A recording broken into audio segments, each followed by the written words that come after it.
Ընտրությունը միայն ընտրության օրը չէ։ Այն սկսվում է շատ ավելի վաղ, երբ մարդը սկսում է մտածել, հարցեր տալ, արտահայտել սեփական կարծիքը եւ հավատալ, որ իր ձայնը կարեւոր է։ Մեզնից շատերը գուցե հաճախ լսել են. մեր փոխարեն արդեն որոշված է։ Տանը ում ասեն, նրան էլ ընտրելու եմ։ Քաղաքականությունը կնոջ տեղը չէ։ Երբեմն այդ խոսքերը դառնում են լռության պատճառ։ Մարդը մասնակցում է ընտրությանը, բայց իրականում չի զգում, որ ընտրությունն իրենն է։ Սակայն ազատ ընտրությունը սկսվում է հենց այն պահին, երբ մարդը հնարավորություն ունի մտածելու, որոշելու եւ ընտրելու սեփական կամքով։ Յուրաքանչյուր քաղաքացի իրավունք ունի ունենալու իր կարծիքը, իրավունք ունի ընտրելու ազատ, առանց ճնշման, վերահսկողության կամ պարտադրանքի։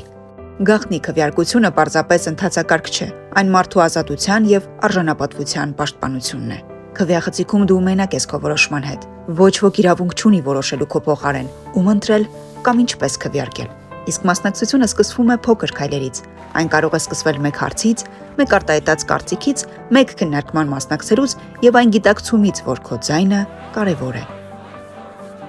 Որովհետեւ ժողովրդավարությունը սկսվում է այնտեղ, որտեղ մարդը վստահ է իր ընտրությունը իրենն է։